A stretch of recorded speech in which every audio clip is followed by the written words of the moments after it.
Assalamualaikum warahmatullahi wabarakatuh. Hari ini cikgu nak terangkan mengenai pengiraan menggunakan konsep SMART. Okey, sebelum ni cikgu ada bagi nota. Dalam buku teks pun ada cara pengiraannya, tapi takut awak tak faham. Okey, jadi hari ini cikgu akan tunjuk step by step macam mana nak membuat pengiraan menggunakan konsep SMART. Okey, apa itu pengiraan menggunakan konsep SMART? Okey, konsep SMART ni, dia mengambil kira keseluruhan kos untuk menghasilkan sesuatu produk. Okey, contohnya untuk menghasilkan bekas pensel. Okey, kena ambil kira lah semua kos yang terlibat dari segi bahan, alat, upah, kos apa lagi? Elektrik, air.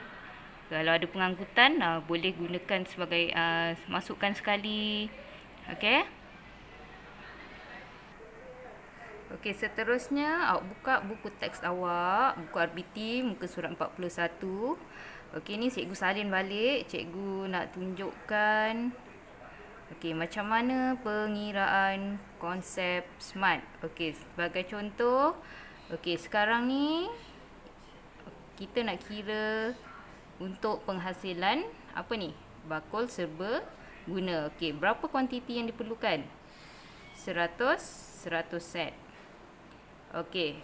Jadi kita tengok dulu kos bahan dan alat. Okey, senaraikan semua kos bahan dan alat yang diperlukan untuk menghasilkan 100 bakul. Okey, ini antara dia punya senarai. Okey. Apa beza bahan dan alat? Okey, bahan adalah bahan yang awak gunakan. Okey, alat seperti apa kat sini? Gunting. Okey, pengukot atau stapler. Okey, pembaris, pensel, itu alat. Okey, kalau bahan kertas, glue, cat penyembur, ribbon. Okey. Okey, ini kena senaraikan betul-betul lah kuantiti yang diperlukan. Okey, yang seterusnya adalah sebelahnya adalah kos seunit.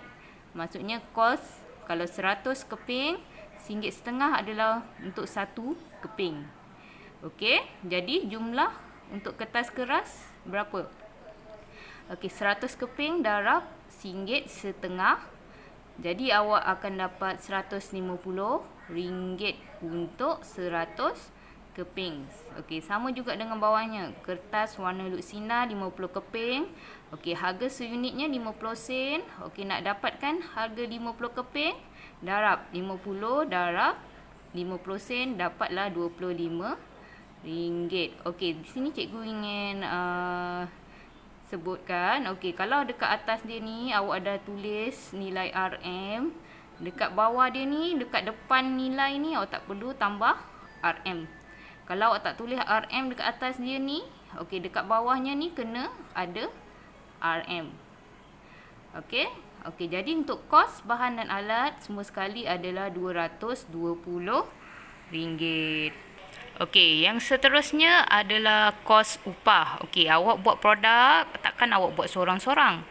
Okey, jadi kena ambil pekerja. Okey, pekerja tu perlukan bayaran upah. Okey, macam mana nak kira kos upah? Okey, yang pertama sekali kena tahu bilangan pekerja. Okey, kemudian darab dengan masa yang diperuntukkan. Okey, satu hari tu berapa jam awak nak pekerja awak kerja. Okey, yang seterusnya kadar upah 1 jam darab dengan bilangan hari.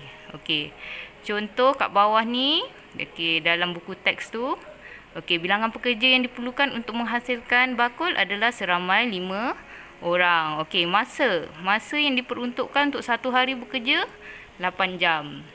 Kemudian darab dengan kadar upah sejam. Okey, 1 jam awak nak bayar pekerja awak RM5. Okey. Kemudian darab dengan bilangan hari. Awak nak siapkan 100 bakul tu berapa hari? Okey, kat sini dinyatakan 2 hari. Jadi darab semua 5 darab 8 darab RM5 darab 2. Jadi jumlahnya adalah sebanyak 400 ringgit. Okey, yang ni awak boleh guna kalkulator. Okey, RM400. Seterusnya ialah kos overhead ataupun kos utilities macam elektrik, air, telefon, okey, pengangkutan kalau ada, okey. Okey, kemudian kos untuk satu hari, kos bil elektrik berapa? RM7 awak bajet. Kemudian darab dengan sebelah dia ni kolomnya jumlah hari. Okey, berapa hari tadi nak siapkan barang tu? 2 hari. Jadi tulis 2. Okey, kemudian yang ini adalah jumlah keseluruhan. Untuk bil elektrik berapa? 7 darab 2, RM14. Kalau bil air, kos satu hari RM4. Kemudian untuk 2 hari, 4 darab 2, RM8. Dan seterusnya bil telefon 2 darab 2, RM4. Jadi jumlahnya ialah RM26 untuk kos overhead selama 2 hari. Okey, sekarang kita kira jumlah kos modal. Okey, modal untuk menghasilkan bakul tu. Okey, semua sekali berapa ringgit? Okey, tengok jumlah kos modal. Okey, yang A tadi apa? Kos bahan. Okey, berapa ringgit tadi kos bahan? Ni kos bahan ni. Berapa ringgit? RM220. Kos upah RM400. Okey. Okey, tambah Okey, kos bahan RM220. Kos upah RM400. Kos overhead yang ni. Okey, RM26. Okey, tambah semua jumlahnya RM646. Okey, ini untuk RM646 ni untuk 100 bakul. Okey, jadi awak kena dapatkan harga satu buah bakul sebab nak kira. Okey, sebuah bakul tu nak jual berapa ringgit. Okey, jadi RM646 ni dibahagikan dengan RM100 sebab awak nak buat 100 bakul. RM100 pula. Okey. RM646 bahagi dengan 100 buah bakul. Jadi jumlahnya RM6.46 untuk sebuah bakul. Okey, ini kos modal. Okey, adakah awak nak jual dengan harga RM6.46? Okey, kalau awak jual dengan harga ni, awak tak akan dapat keuntungan. Okey? Jadi sia-sialah awak berniaga, tak ada untung. Okey, jadi kita tengok kat sini. Okey, kos jualan. Berapa kita nak jual yang sesuai? Okey, nak kira kos jualan macam mana? Kos modal RM6.46 tadi. Okey, awak kira awak nak peratus keuntungan berapa banyak? Okey, macam contoh dalam buku teks dia nak 100% keuntungan. Ini awak boleh tentukan sendiri. Okey, nak tentukan sendiri. Awak nak 200% keuntungan pun boleh. 90%, 50%, tak ada masalah. Okey, macam mana nak kira? Okey, ikut macam ni. RM6.46 darab 100/100. Sebabnya awak nak 100% keuntungan.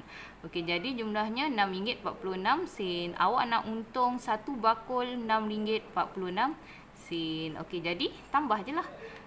Kos modal tadi RM6.46 tambah dengan peratus keuntungan yang awak nak RM6.46, jadi RM12.92. Okey, ini adalah harga jual bakul awak bila awak hantar dekat kedai nanti. Okey, ni harganya yang awak perlu jual. Okey, itu contoh yang dalam buku teks ni. Saya tambah lagi. Okey, kalau saya nak untung 80%, 80% saja. Okey, jadi saya pun buatlah berapa keuntungannya. Okey, kita tengok 80% tu sama nilai dia berapa? Untungnya RM5.17. Jadi awak untung untuk satu bakul RM5.17. Ini kalau 80% keuntungan. Okey, jadi awak jual kat kedai, harga dia RM11.63. Jadi terpulanglah pada awak. Awak nak untung banyak ke nak untung sikit. Okey, yang ni dah tunjuk jumlah keuntungan. Okey, jumlah keuntungannya nak tahu berapa? Tadi cikgu dah terangkan. Kos jualan tolak kos modal. Okey, ni kos jualan lah. Ni kos jualan. tolak kos modal. Modal RM6.46 tadi, jadi untung awak RM6.46 kalau 1%. Kalau yang 80% tadi, untung awak RM5.17. Okey, itu sahaja untuk cara pengiraan konsep SMART. Okey, saya ada sediakan latihan nanti. Disertakan sekali link. Okey, tolong jawab. Okey, saya nak uji awak faham ke tak dengan